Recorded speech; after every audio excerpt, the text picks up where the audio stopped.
People book a night to feel safe, but some keys open doors to something far darker than a weekend away.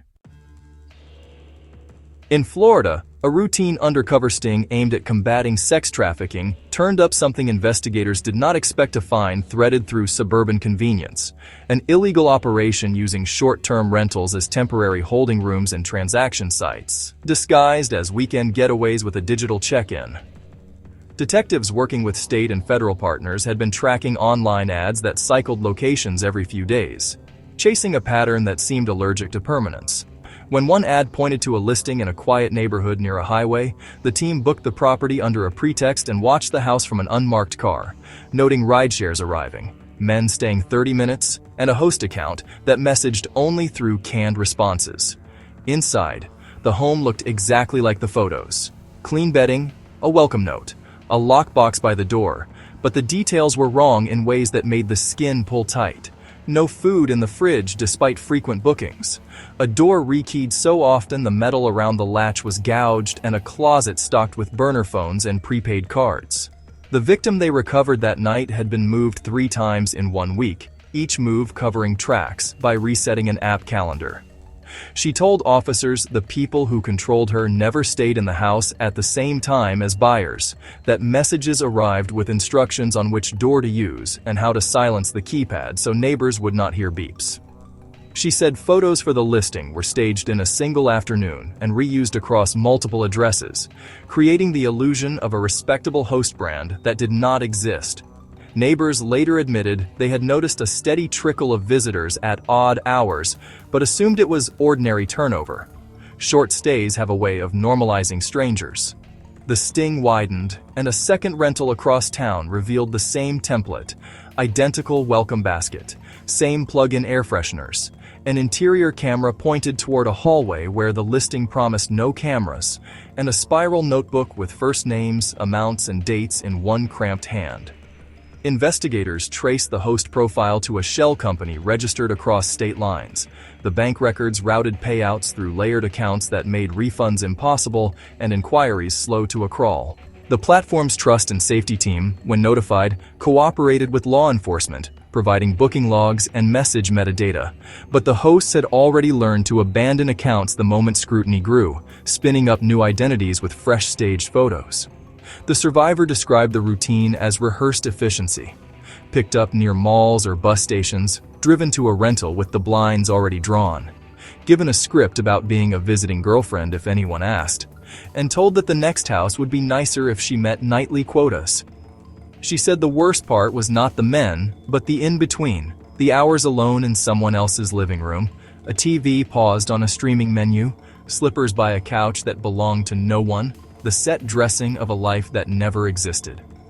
Prosecutors charged multiple defendants with trafficking, money laundering, and fraud, and seized properties linked to shell buyers who furnished houses by the truckload and wrote off expenses as hospitality.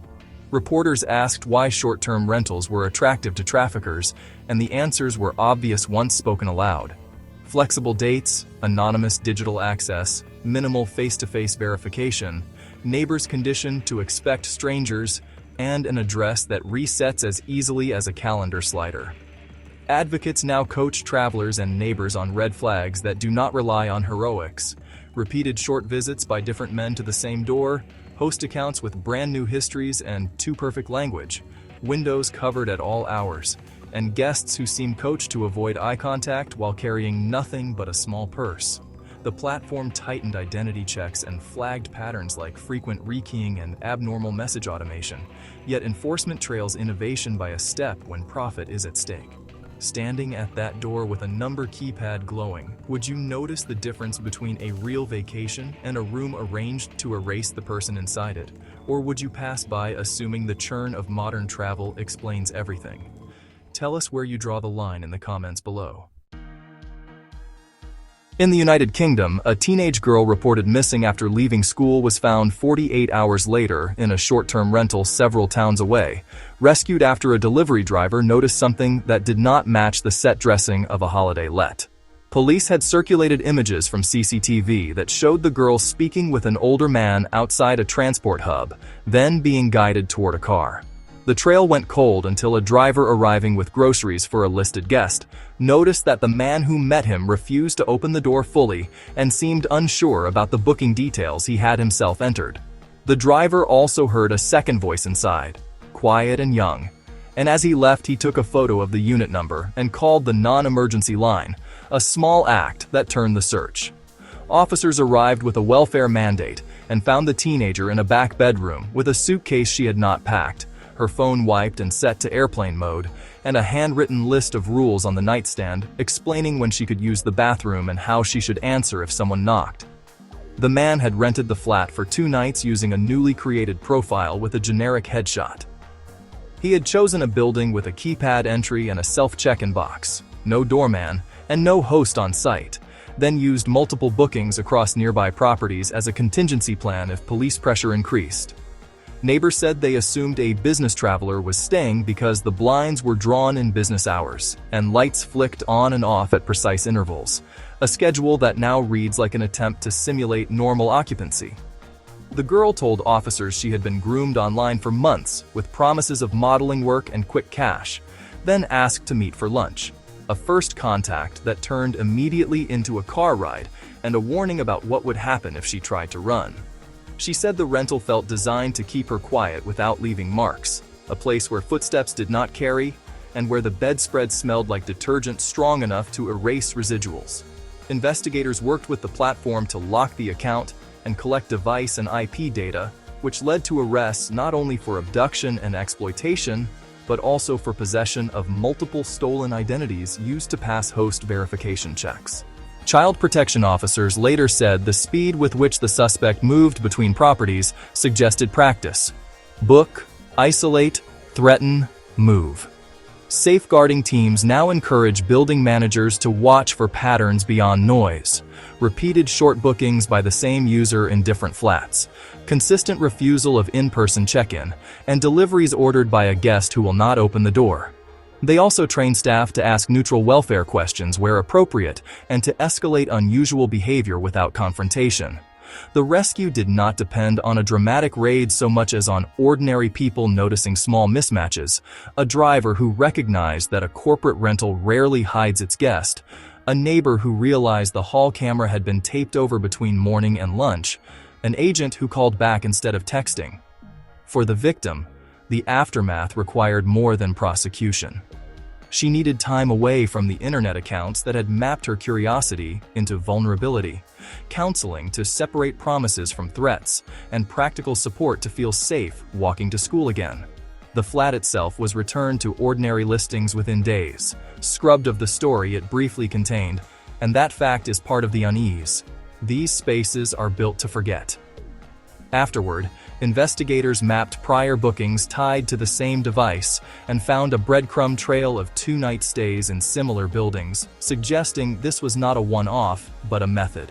Community outreach workers visited the block and taught residents how to notice patterns without panic, because safety grows from small, steady attention rather than heroics done once. If you heard a young voice behind a door that would not open wider than a palm and a host who answered every question with a script, would you step past because it was not your business?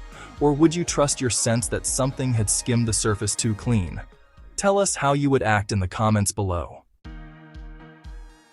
Along the Texas border, investigators following the movement of smuggled minors discovered that a set of short-term rentals had been repurposed as drop points, way stations where children were parked for a night before being moved again toward buyers or coercive employers.